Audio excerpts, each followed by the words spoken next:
नमस्कार किसान साथियों, स्वागत है आपका मेरे YouTube चैनल में। मैं आपका मित्र रोम सिंह राजपूत आज आपके लिए आलू की खेती से संबंधित एक वीडियो लेकर आया हूं।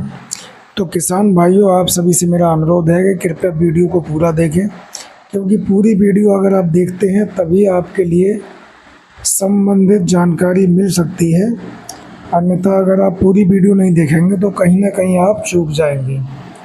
तो किसान भाइयों, आलू की खेती करने का इस समय पे ये जो समय है ये सही समय है। और जहाँ तक कि कुछ जगह पे आलू की खेती करने के लिए पलेवा होना शुरू हो गए हैं और किसान भाई अपना अपना आलू का जो बीज है उसके लिए स्टोर से छुटा कर ला रहे हैं और आलू के बीज की अच्छे से तैयारी कर रहे हैं। तो किसान भाइयों, आलू के जो बीज होता है उसके लिए हम लोग क्या करते हैं कि रोपाई से तकरीबन 15 दिन पहले आलू के बीज को ले आते हैं, जिससे कि बीज को थोड़ा हवा लग जाए तो उसको छायादार स्थान में रखा जाता है, जिससे कि उसके जो उसके कंद हैं, जो तना है, वो आराम से उसमें से कल्ले निकलना प्रारंभ हो जाए। यानी उसकी जो कि उसका आलू का जो बीज है वो सुसुप्तावस्था में पहुंच जाता है अधिक ठंडक होने के कारण। तो जब हवा उसको लगती है और नेचुरल एक सही वातावरण में जब वो आता है तो आलू के अंदर से कल्ले निकलना प्रारंभ हो जाते हैं। किसान भाइयों, इस समय पे आलू का जो बीज है उसको किसान भाइयों ने लगाना शुरू कर दिया है। तो आलू की बुवाई करने से पूर्व सभी किसान भाई आलू के बीज का ट्रीटमेंट करते हैं। ट्रीटमेंट करने के लिए मुख्यतः अच्छी अच्छी दवाइयाँ आ रही हैं, जैसे कि झेलोरा आती है बासव कंपनी की, और बायर के एंड्राकोल आती है, और सिजेंटा की रेडोमिल गोल्ड आती है। इस प्रकार से बहुत सारी दवाइयाँ आती हैं जो कि रासायनिक दवाइयाँ हैं जो फंजीसाइड का काम करती हैं। और आलू चूँकि ये कोल्ड स्टोर में रहता है तो कोल्ड स्टोर में रहने से इसमें बहुत सारे फंगस का इसमें संपर्क में आ जाता है। तो उस फंगस को दूर करने के लिए आलू का ट्रीटमेंट करना बहुत ज़रूरी है, और जो कि किसी न किसी फफूंदीनाशक से इनका ट्रीटमेंट किया जाता है। किसान भाइयों, वैसे मैं आपको एक चीज़ बता रहा हूँ कि सबसे उत्तम जो बीज उपचार होता है वो ट्राइकोडर्मा से किया जाता है। अगर ट्राइकोडर्मा से आप बीजोपचार कर रहे हैं तो आलू का जमाव तो अच्छा होता ही होता है, उसके साथ साथ जितने भी जड़ विगलन रोग होते हैं वो आपके फसल में नहीं लगते हैं, और वो एक प्रकार से मिट्टी शोधन का भी काम करता है। तो किसान भाई, अगर ट्राइकोडर्मा से अगर बीज का शोधन कर रहे हैं तो बहुत अच्छी बात है, और ट्राइकोडर्मा से नहीं कर रहे हैं तो थीरम से कर सकते हैं, एग्रोसान जीएन से कर सकते हैं, या बहुत सारे कीटनाशक इस प्रकार के रासायनिक दवाइयाँ आ रही हैं, उनसे आप इसका ट्रीटमेंट कर सकते हैं। ट्रीटमेंट करने के पश्चात किसान भाई आलू की बुवाई करते हैं। तो बुवाई करने से पूर्व कुछ बातों का ध्यान रखना चाहिए, जैसे कि फसल की बुवाई करने से पूर्व खेत की तैयारी की जाती है। तो खेत की तैयारी में आपको संतुलित मात्रा में कंपोस्ट डालना होता है। कंपोस्ट में आप वर्मी कंपोस्ट ले सकते हैं या आप अपना जो है देसी खाद ले सकते हैं। और इसके साथ साथ किसान भाई नीम की खली लेना अत्यंत आवश्यक हो रहा है, क्योंकि नीम की खली का अगर आप इस्तेमाल करते हैं तो जितनी भी गिडारें होती हैं वो आपके खेत में नहीं लगती हैं। गिडारों का मतलब जो आपकी ज़मीनी कीड़े होते हैं, ज़मीन के अंदर जो सुड़ी होती हैं, जिसको सफ़ेद रंग की सुड़ी होती है, आलू को अंदर से वो काना कर देती है और आलू को ख़राब कर देती है। तो वो सुड़ी उस आपके खेत में नहीं लगेगी। तो किसान भाई, इस तरह से हम अपने खेत की तैयारी कर सकते हैं।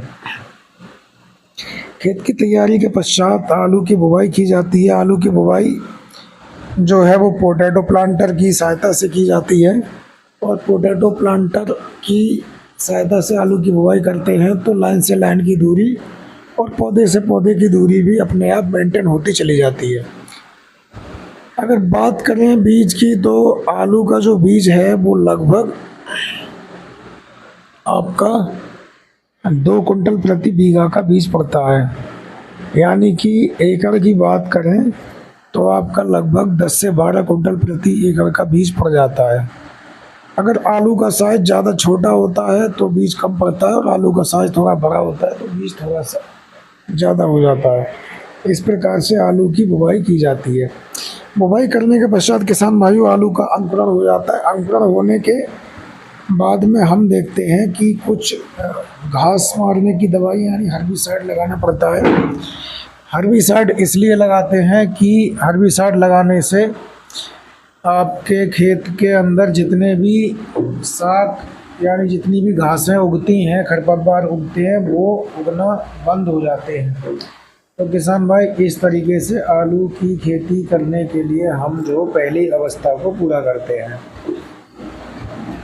बात करते हैं किसान भाइयों दूसरी अवस्था में सिंचाइयाँ शुरू हो जाती हैं। सिंचाइयों के साथ साथ आप देखते हैं आलू की फसल में अगेती झुलसा लगता है। अगेती झुलसा जो लगता है वो आपका अल्टरनेरिया सोलेनाई नाम से एक पैथोजन होता है जिसका कारक होता है। इस कारक की वजह से आलू के अंदर अगेती झुलसा आलू की फसल में लगता है। तो अगेती झुलसा से आलू की फसल को बचाने के लिए सर्वप्रथम हमको M45 यानी कि जो मैंगोजेब होती है उसका छिड़काव करना चाहिए। M45 की जो मात्रा है वो आप 3 ग्राम प्रति लीटर पानी के हिसाब से उसका घोल बनाकर और अपनी फसल में आप इसका छिड़काव कर सकते हैं। यानी कि 1 किलोग्राम M45 को लगभग 700 से 800 लीटर पानी में घोलकर और हम 1 हेक्टेयर पर इसका छिड़काव कर सकते हैं। किसान भाइयों इसके बाद में हम देखते हैं कि कुछ और भी रोग आ सकते हैं, तो उसकी रोकथाम करने के लिए हम मैंगोजेब प्लस बाविस्टिन यानी कि आप जो है साफ नाम से दवाई आती है वो भी इसका छिड़काव कर सकते हैं, क्योंकि इसके अंदर मैंगोजेब और बाविस्टिन यानी कार्बेंडाजिम दोनों चीज़ें उपलब्ध होती हैं और ये सिस्टेमेटिक एवं कॉन्टैक्ट फंजीसाइड का काम करती है। किसान भाइयों आलू में एक पछेती झुलसा आता है। पछेती झुलसा से फसल बचाना बहुत ही मुश्किल हो जाती है, लेकिन पहले से अगर हम उसकी समाधान करें तो आलू की फसल पे पछेती झुलसा का प्रभाव बहुत कम हो जाता है। तो उसका प्रभाव कम करने के लिए हम पेगासस का छिड़काव करते हैं। पेगासस जो है सिजेंटा कंपनी की आती है, इसका छिड़काव करने से भी हम अपनी फसल को बचा सकते हैं। या फिर एंट्राकोल का छिड़काव कर सकते हैं। किसान भाइयों कुछ कीट भी लगते हैं जैसे कि माहू वगैरह लग जाती है, तो माहू की रोकथाम करने के लिए एसिटामिप्रिड जो कि इक्का नाम से आता है इसका छिड़काव करते हैं। फिर किसान भाइयों हमें कुछ न्यूट्रिशन तो देने ही होते हैं, तो न्यूट्रिएंट्स देने के लिए हमें समय समय पर अपनी फसल में यूरिया एवं उससे संबंधित जितने भी कार्बनिक उर्वरक होते हैं उनको हमें देते रहना चाहिए, जिससे कि हमारी जो फसल है उसके कंदों में वृद्धि हो जाए। आलू में पोटैटो जाइम देने से भी अच्छा फ़ायदा मिलता है, जिससे कि आलू की जो कंद का आकार है वो बढ़ जाता है। और आलू में हमको NPK का भी छिड़काव करना होता है। NPK हम पहले करते हैं, NPK 19-19 का छिड़काव करते हैं, उसके बाद में 0-52-34 का भी छिड़काव करते हैं, और अंतिम जो छिड़काव होता है वो हमारा 00-50 का होता है। 00-50 में सिर्फ आपकी पोटास होती है, उसमें नाइट्रोजन और फास्फोरस नहीं होती है। तो अंतिम छिड़काव इसलिए किया जाता है जिससे कि आलू का जो कंद होता है वो बढ़ जाए, उसकी भरपूर मात्रा बढ़ जाए, क्योंकि उसके अंदर पोटास होती है और पोटास जो है वो आलू को फटने नहीं देती है और आकार के लिए बढ़ाती है। आकार उसका अच्छा हो जाता है, लेकिन आलू की जो ऊपर का तना होता है वो फटता नहीं है। तो किसान भाइयों इस तरह से हम आलू की खेती करते हैं और इसमें कोई नया नहीं है। आलू की खेती हमारे सभी किसान भाई कर रहे हैं और वो अच्छे से इन चीज़ों को समझते भी हैं, जानते भी हैं। बस बात ये है कि हम वीडियो के माध्यम से आपके लिए जो भी चीज़ें हैं उनको अवेयर कराते हैं, जिससे कि आप लोगों के लिए कहीं कोई डाउट हो तो आप उससे पूछ सकें, या जो भी चीज़ें हैं जो आपके माइंड से स्किप हो रही हैं उनके लिए तुरंत आपकी ताज़ा हो जाएं और अपनी फसल में आप उनकी अच्छी से तैयारी करते रहें।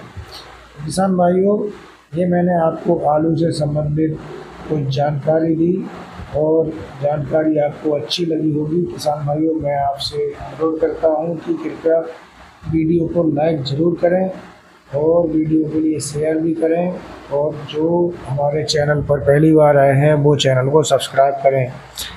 किसान भाइयों, नमस्कार, धन्यवाद। मैं आपका मित्र रूम सिंह राजपूत आपसे विदा लेता हूँ। अगली वीडियो में फिर मिलते हैं एक अच्छी जानकारी के साथ। तब तक के लिए जय हिंद, नमस्कार, वंदे मातरम, जय जवान जय किसान।